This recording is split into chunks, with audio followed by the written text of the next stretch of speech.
Good day everyone. இந்த வீடியோல நம்ம என்ன பார்க்க போறோம்னா ப்ராப்ளம்ஸ் அண்ட் நம்பர்ஸ் எப்படி ஷார்ட்கட்ஸ் அண்ட் டிப்ஸ் யூஸ் பண்ணி சால்வ் பண்ண போறோம்ங்கறத தான் பார்க்க போறோம். இது மேஜரா நிறைய காம்படிட்டிவ் எக்ஸாம்ஸ் இன்டர்வியூ क्वेश्चंसல கேக்குற கான்செப்ட். சோ இந்த கான்செப்ட நம்ம சால்வ் பண்றதுக்கு நம்ம ஃபார்முலாஸ் எதுவும் தெரிஞ்சுக்க வேண்டியங்கிற அவசியம்லாம் இல்ல. இத ஈஸியா क्वेश्चन அண்டர்ஸ்டாண்ட் பண்ணனாவே இந்த மாதிரி ப்ராப்ளம்ஸை ஈஸியா சால்வ் பண்ணலாம். சோ அந்த மாதிரி ப்ராப்ளம்ஸை எப்படி சால்வ் பண்ணலாம் அப்படிங்கறத நம்ம பார்க்கலாம். சோ அதுல ஃபர்ஸ்ட் சம்க்கு போகலாம். So என்ன கொடுத்திருக்காங்கன்னா sum of two numbers is 36. Their product is 248. What will be the sum of their reciprocal? So இந்த question பாருங்க எவ்வளவு சிம்பிளா இருக்குன்னு. ரெண்டு நம்பரை ஆட் பண்ணோம்னா அதோட வேல்யூ 36 ன்னு சொல்லிருக்காங்க. அதே ரெண்டு நம்பரை மல்டிப்ளை பண்ணோம்னா அதோட வேல்யூ 248 ன்னு சொல்லிருக்காங்க. சோ நம்மள என்ன கேட்டிருக்காங்கன்னா அந்த ரெண்டு நம்பர் சம் பண்ற ரெண்டு நம்பரை ரெசிப்ரோக்கல் பண்ணோம்னா அதோட வேல்யூ என்ன அப்படின்னு தான் நம்மள கேட்டிருக்காங்க. சோ நம்ம அந்த ரெண்டு நம்பரை A and B ன்னு எடுத்துக்கலாம். அந்த ரெண்டு நம்பரை ஆட் பண்ணனா என்ன வரும்? A plus B equal to 36 நாமளே கொடுத்துட்டான். சோ அதே ரெண்டு நம்பரை ப்ராடக்ட் பண்ணா என்ன வரும்? A into B is equal to 248. நம்மளுக்கு என்ன கண்டுபிடிக்க சொல்லிருக்கான்? sum of their reciprocals. So இது ரெண்டு இந்த sum of இதோட reciprocal. சோ reciprocalனா என்ன? 1 by A plus 1 by B. So இத LCM எடுக்கிற மாதிரி என்ன வரும்? B இங்க வரும், A அங்க வரும், divided by AB ன்னு வரும். சோ B plus A ஓட வேல்யூ தான் நமக்கு என்னன்னு தெரியும்னா 36 divided by AB ஓட value 248. That is equal to 9 by 62. So எவ்வளவு சிம்பிளா இருக்குன்னு பாருங்க. இந்த மாதிரி ப்ராப்ளம்ஸ் தான் ப்ராப்ளம்ஸ் அண்ட் நம்பர்ஸ்ல கேட்பாங்க. சோ அடுத்த ப்ராப்ளம் என்னன்னு சொல்லி பார்க்கலாம். சோ என்ன கொடுத்திருக்காங்கன்னா in a poultry farm having hens and pigs, Rohan can see 84 heads and 282 legs. How many hens are there? So இந்த questionல என்ன கொடுத்திருக்காங்கன்னா ஒரு பவுல்ட்ரி ஃபார்ம்ல ஹென்னும் பிக்கியும் பாக்குறாங்களா. சோ அதுல ரோஹன் என்ன பாக்குறாருன்னா 84 heads and 282 legs தான் தெரியுது அவனுக்கு. பவுல்ட்ரி ஃபார்ம்ல ஹென் அண்ட் பிக் ரெண்டும் இருக்கு. அதுல அவர் 84 heads and 282 legs தான் அவருக்கு தெரியுது. நம்மள என்ன கொஸ்டின் கேட்டிருக்காங்கன்னா அந்த ஃபார்ம்ல எத்தனை ஹென்ஸ் இருக்கும் அப்படின்னு சொல்லி கேக்குறாங்க. சோ இது எப்படி கண்டுபிடிக்கலாம்னு பார்க்கலாம். சோ என்னது? ஹென்ஸ் அண்ட் பிக்ஸ் தனியா எடுத்துக்கிறோம். சோ ஹென்னுக்கு ஹெட் எத்தனை இருக்கும்? ஒரே ஒரு ஹெட் தான். சோ ஒரு ஹெட். லெக் எத்தனை இருக்கும்? ஹென்ஸ்க்கு 2 legs இருக்கும். So 2 legs. பிக்ஸ்க்கு ஒரு ஹெட் இருக்கும், ஆனா பிக்ஸ்க்கு 4 legs இருக்கும். ஓகேயா? சோ இத வச்சு நம்ம ஈக்குவேஷனா ஃபார்ம் பண்றோம். என்னன்னா hen plus pig is equal to இதுனா ஹெட். ஓகேயா? ஒரு ஹெட், ரெண்டுத்துக்குமே ஒரு ஹெட் இல்லையா? சோ ஹெட் plus pig, என்னோட ஹெட் பிளஸ் பிக்கோட head, that is equal to எவ்வளோ? 84. ஏன்னா அவங்க அப்படிதானே கொடுத்துருக்காங்க, அதனால அப்படி எடுத்துக்கிறோம். அடுத்து என்னன்னா ஹென் அண்ட் பிக்ஸோட லெக்ஸ் என்னன்னு கொடுத்துருக்காங்க? 284. ஸோ நம்மளுக்கு ஹென்னுக்கு 2 legs, பிக்குக்கு 4 legs. So 2h plus 4p is equal to 282. So இதை நம்ம ரெண்டு ஈக்குவேஷனா ஃபார்ம் பண்ணிட்டோம். ஃபார்ம் பண்ணதுக்கு அப்புறம் என்ன பண்றோம் பாருங்க. இது எப்படி சிம்பிளிஃபை பண்ணலாம்? நம்ம கேன்சல் பண்ணிக்கலாம்ல. இது ஏதாவது ஒண்ணு நம்மளுக்கு ஹென்ஸ் தான் என்னன்னு கேட்கறதால நம்ம பிக்கோட வேல்யூ கேன்சல் பண்ற மாதிரி பார்த்துக்கலாம். ஸோ ஃபர்ஸ்ட் ஈக்குவேஷனை 4ஆல மல்டிப்ளை பண்றோம். அப்போ என்ன வரும்? 4h plus 4p is equal to 84 into 4 என்ன? 336. ஸோ இது தேர்ட் ஈக்குவேஷனை எடுத்துக்கிறோம். அடுத்து என்ன பண்றோம்னா third equation minus second equation பண்றோம். 4h plus 4p is equal to 336. 2h plus 4p is equal to 282. So இதை மைனஸ் பண்றப்ப நமக்கு என்ன ஆகுது? பிக்கோட வேல்யூ கம்ப்ளீட்டா கேன்சல் ஆயிடுது. கேன்சல் ஆயிட்டு இது பண்றப்ப 2h is equal to 2 hens equal to 54 கிடைக்குது. இதுல hens is equal to 54 divided by 2. hens is equal to 27. So அப்போ ரோஹன் எவ்வளோ hens பார்த்திருப்பாங்க? 27 hens. சப்போஸ் இங்க பிக்ஸோ எவ்வளோ அப்படின்னு கேட்டிருந்தாங்கன்னா ஒண்ணுமே இல்லை. இந்த ஹென்னோட வேல்யூ எடுத்து போய் இங்க சப்ஸ்டியூட் பண்ணனா நம்மளுக்கு பிக் எவ்வளோ கவுண்ட் இருக்கும் அப்படிங்கறது தெரிஞ்சிடும். Summation of 5 consecutive numbers is found out to be 335. If we add the largest and smallest, what will we get? So question என்ன கொடுத்திருக்காங்கன்னா 5 consecutive numbers. consecutive numbers என்னன்னா அடுத்தடுத்து வர நம்பர். ஓகேயா? அந்த நம்பரை அது மாதிரி 5 நம்பரை ஆட் பண்ணனா நம்மளுக்கு என்ன வரும்னா 335 வரும் அப்படின்னு சொல்லியிருக்காங்க. அண்ட் நம்மள என்ன கேக்குறாங்கன்னா அப்படி அந்த 5 நம்பர்ல smallest and largest number add பண்ணா நம்மளுக்கு என்ன வேல்யூ வரும் அப்படின்னு சொல்லி கேட்டிருக்காங்க.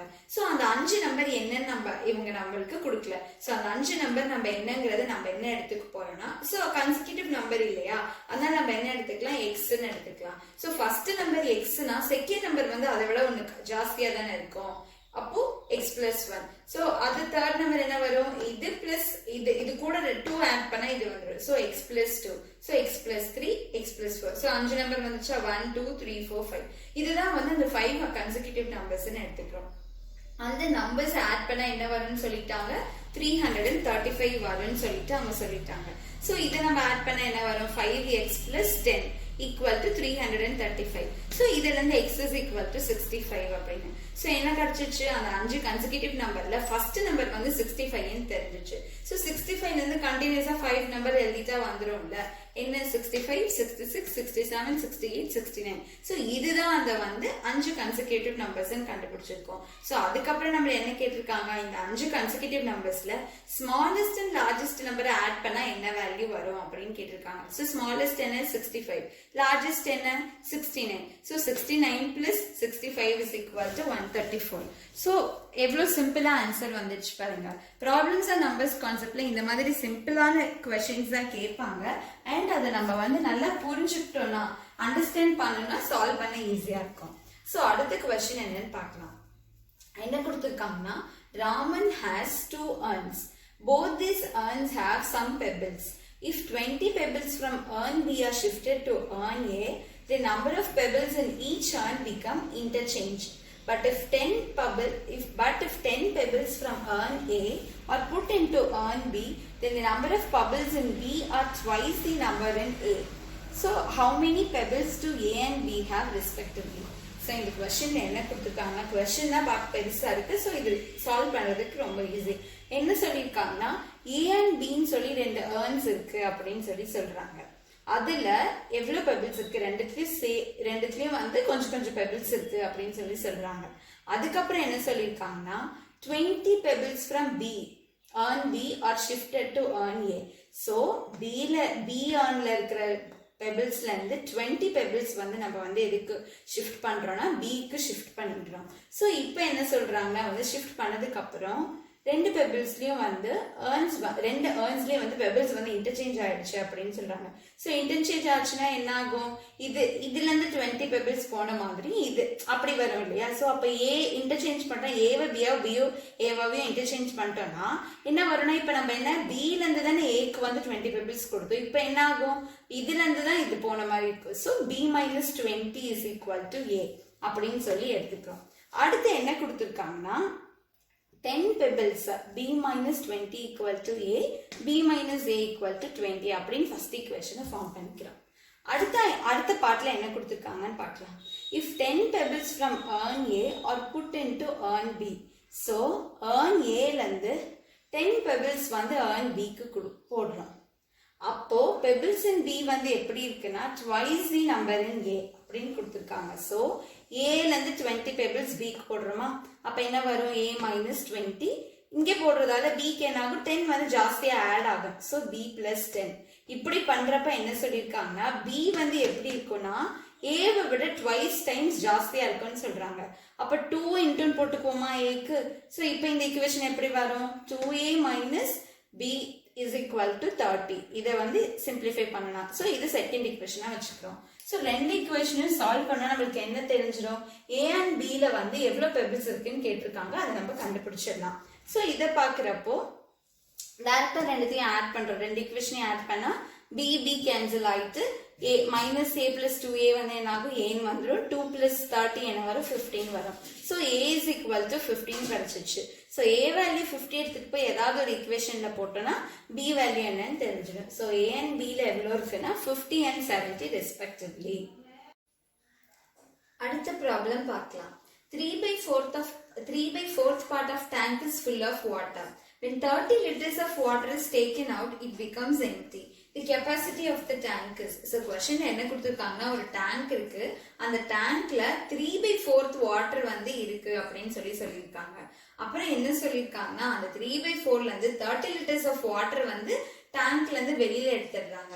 சோ வெளியில எடுக்கிறப்போ என்ன வருதுன்னா வந்து எம்டியா ஆயிடுது டேங்க் அப்படின்னு சொல்றாங்க. நம்மள என்ன கேக்குறாங்கன்னா அந்த டேங்கோட கெப்பாசிட்டி எவ்வளவு அப்படின்னா அந்த டேங்க்ல எவ்வளவு அளவு வந்து தண்ணி இருக்கலாம் அப்படிங்கறது கேக்குறாங்க. சோ என்ன பண்றோம்னா வந்து இதுதான் வந்து டேங்க்னு எடுத்துக்கலாம். சோ டேங்க் வந்து 4 பார்ட்டா பிரிச்சிருக்காங்க. அந்த 4 பார்ட்ல 3 parts வந்து ஃபுல்லா இருக்கு அப்படின்னு சொல்லியிருக்காங்க. ஸோ 3/4 ஆஃப் டேங்க் வந்து ஃபில் ஆயிருக்குன்னு சொல்றாங்க. அதுக்கப்புறம் என்ன சொல்லியிருக்காங்கன்னா 30 லிட்டர்ஸ் வந்து இதுல இருந்து எம்டி பண்ணிக்கிறாங்க. ஸோ இதுல இருந்து இன்னொரு டேங்க், இந்த டேங்க்ல இருந்து எம்டி பண்ணி இன்னொரு டேங்க்ல வச்சுக்கிறாங்கன்னு பார்க்கலாம். 30 லிட்டர்ஸ் அப்ப பண்றப்ப இந்த டேங்க் வந்து எம்டி ஆயிடுது அப்படின்னு சொல்றாங்க. ஸோ இதுல இருந்து நம்மளுக்கு என்ன தெரியுது, 3/4 தான் டேங்க்ல வந்து ஃபுல்லா இருக்கு. அதுல எவ்வளவு லிட்டர் இருக்குன்னு இதை மென்ஷன் பண்ணாங்க. ஏன்னா 30 லிட்டர்ஸ் இதுல இருந்து இன்னொரு டேங்க்கு எடுத்துட்டு போறப்போ இது வந்து எம்டி ஆயிடுச்சுன்னா அப்ப 3/4 எவ்வளவு கெப்பாசிட்டி வந்து இருக்கு, 3/4 ஆஃப் த டேங்க்னா 30 லிட்டர்ஸ் வந்து ஃபில் ஆயிருக்குன்னு தெரிஞ்சிச்சு. சோ நம்ம வந்து இதை வச்சு எப்படி சால்வ் பண்ணலாம்னு பார்க்கலாம். சோ 3/4 வந்து 30 லிட்டர்ஸ் தெரிஞ்சிச்சு. அப்ப வந்து ஒரு பார்ட் ஒரு டேங்க் ஃபுல்லு வந்து எவ்வளவு இருக்கும் அப்படிங்கறத வந்து நம்ம கண்டுபிடிக்க இதை வந்து எக்ஸ்ன்னு எடுத்துக்கிறோம். சோ இதை வந்து கிராஸ் மல்டிப்ளை பண்றோம். என்னது 3/4 into x is equal to 30. So x is equal to 30 into 4/3, x is equal to 40 liters. So இதுல இருந்து என்ன தெரியுதுன்னா இந்த டேங்கோட கெப்பாசிட்டி வந்து எவ்வளவுனா வந்து 40 லிட்டர்ஸ் அந்த டேங்க் வந்து ஆக்குபை பண்ணும் அப்படின்னு தெரிஞ்சிச்சு. அடுத்த ப்ராப்ளம் பார்க்கலாம். சோ என்ன question கொடுத்திருக்காங்கன்னா two digit number a is formed by reversing the digit of b. b is 45 less than a. The sum of digits of b is 9. What is a? So என்ன கொடுத்திருக்காங்க, இந்த क्वेश्चनல ஒரு 2 digit number இருக்கு. அந்த number வந்து என்ன ஏங்கிற ஒரு வேரியபிள் ஃபார்ம் பண்ணுது அப்படின்னு அசியூம் பண்ணிருக்காங்க. ஏ வந்து ஃபார்ம் ஆகுது. எப்படி ஃபார்ம் ஆகுதுன்னா பிங்கிற 2 digit நம்பரை ரிவர்ஸ் பண்றப்போ நம்மளுக்கு ஏங்கிற 2 digit நம்பர் வருது அப்படின்னு क्वेश्चनல கொடுத்திருக்காங்க. அப்புறம் என்ன கொடுத்திருக்காங்கன்னா பி வந்து ஏவை விட 45 லெஸ்ஸா இருக்கு அப்படின்னு கொடுத்திருக்காங்க. அடுத்து என்ன கொடுத்திருக்காங்கன்னா அந்த sum of 2 digits of b, bங்கிற நம்பர்ல இருக்கிற 2 digit ஆட் பண்ண நம்மளுக்கு 9 வருது அப்படின்னு சொல்லியிருக்காங்க. இதுல இருந்து நம்மள என்ன கேக்குறாங்கன்னா a வந்து என்னவா இருக்கும், ஏல இருக்கிற அந்த 2 digit நம்பர் என்னவா இருக்கும் அப்படின்னு கேக்குறாங்க. சோ இங்க நம்மளுக்கு எதுவுமே கொடுக்காததால நம்ம வந்து 2 digit நம்பர்ங்கிறதால நம்மளுக்கு என்ன இருக்கும், டென்ஸ் அண்ட் யூனிட்ஸ் இருக்கும் 2 digit நம்பர்ல. சோ அததான் வந்து என்னன்னு எடுத்துக்கிறோம்னு பார்க்கலாம். என்ன சொல்லியிருக்காங்க, a is formed by reversing the digit of b. So bங்கிற டிஜிட்டை ரிவர்ஸ் பண்றப்போ a ஃபார்ம் ஆகுது. சோ b வந்து நம்ம என்ன எடுத்துக்கலாம்னா டென்ஸ் யூனிட்ஸ். சோ ரெண்டு பிளேஸ் இருக்கு. 2 digit நம்பர்னாவே டென்ஸ் அண்ட் யூனிட்ஸ் இருக்கும் இல்லையா, அதுதான் வந்து இப்படி எடுத்துக்கிறோம். சோ டென்ஸ்ங்கிறதால 10 into t, யூனிட்ஸ்ங்கிறதால 1 into u. இது ரெண்டுத்தையும் பிளஸ் பண்றப்ப நமக்கு என்ன கிடைக்குதுன்னா 10t plus u அப்படின்னு கிடைக்குது.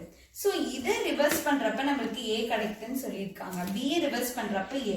சோ அப்ப என்ன வரும், அங்க tu னா இங்க வந்து ut. சோ யூனிட்ஸ் பிளஸ் யூனிட்ல இருக்கிற நம்பர் வந்து டென்ஸ்ல வந்துரும், டென்ஸ்ல இருக்கிற நம்பர் வந்து யூனிட்ஸ்ல வந்துரும். சோ அப்ப என்ன வரும், இங்க u தான் வந்து 10. So 10 into u plus t 1 into t. இதை ஆட் பண்றப்ப 10u plus t அப்படின்னு கிடைக்குது. அப்புறம் क्वेश्चन என்ன கொடுத்திருக்காங்க, sum of digits of b is 9 அப்படின்னு கொடுத்திருக்காங்க. சோ b ல இருக்கிற டிஜிட் ஆட் பண்ணா நமக்கு 9 வருதுன்னு சொல்றாங்க. சோ டிஜிட் நம்ம இங்க என்ன எடுத்துக்கிறோம், t and u ன்னு எடுத்துக்கிறோம். So t plus u is equal to 9.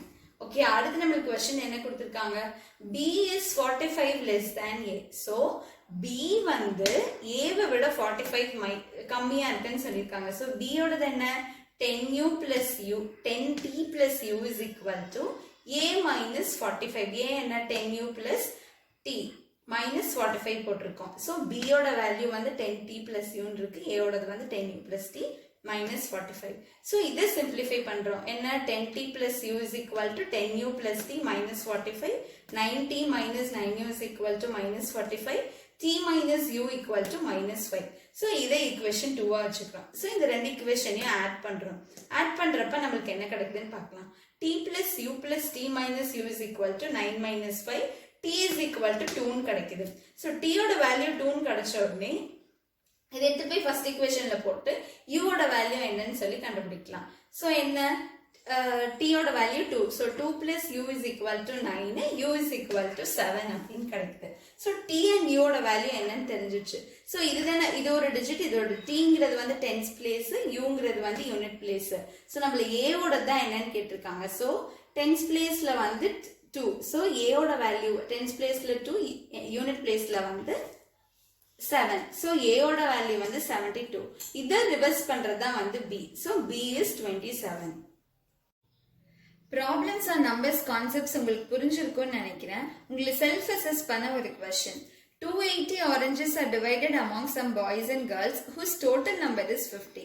So that each boy gets 5 oranges and each girl gets 7 oranges. The number of girls is. So question என்ன கொடுத்திருக்காங்கன்னா மொத்தம் 280 oranges இருக்கு. அதை வந்து கொஞ்சம் boys and girlsக்கு ஸ்ப்ளிட் பண்ணி கொடுக்கறாங்கன்னு சொல்றாங்க. டோட்டல் நம்பர் வந்து எவ்வளோ இருக்காங்கன்னா 50 மெம்பர்ஸ் இருக்காங்க. அதுல பாய்ஸ் அண்ட் கேர்ள்ஸ் ரெண்டுமே மிங்கிள் ஆயிருக்காங்க. ஸோ வந்து பாய்ஸ்க்கு வந்து 5 ஆரஞ்சஸ் கொடுக்குறாங்க, கேர்ள்ஸ்க்கு ஒரு பாய்க்கு 5 ஆரஞ்சஸ் அண்ட் ஒரு கேர்ளுக்கு வந்து 7 ஆரஞ்சஸ் கொடுத்துருக்காங்க. மொத்தம் 280 ஆரஞ்சஸ் இருக்கு. இதுல நம்மள என்ன கேட்கறாங்கன்னா கேர்ள்ஸோட நம்பர் என்ன, தட் மீன்ஸ் கேர்ள்ஸோட கவுண்ட் என்ன அப்படின்னு கேட்கறாங்க. ஸோ நம்மளுக்கு பாய்ஸ் பிளஸ் கேர்ள்ஸ் வந்து 15 தெரியும். பாய்ஸ் 5, ஒருத்தருக்கும் each 5 oranges. So 5b plus 7g is equal to 280. So ரெண்டு ஈக்குவேஷன் என்னன்னு தெரிஞ்சு இந்த ரெண்டு ஈக்குவேஷன் சால்வ் பண்ண நம்பர் ஆஃப் கேர்ள்ஸ் எவ்வளோன்னு சொல்லி கிடைச்சிடும். ஸோ இந்த கான்செப்ட்ஸ் வந்து உங்களுக்கு புரிஞ்சிருக்கும்னு நினைக்கிறேன். இந்த வீடியோல ஏதாச்சும் டவுட் இருந்துச்சுன்னா ஆஸ்க் இன் கமெண்ட்ஸ். இந்த வீடியோ உங்களுக்கு பிடிச்சிருந்தா like, share, comment, subscribe and அப்படியே நோட்டிஃபிகேஷன் ஐக்கானை கிளிக் பண்ணுங்க. தேங்க்யூ.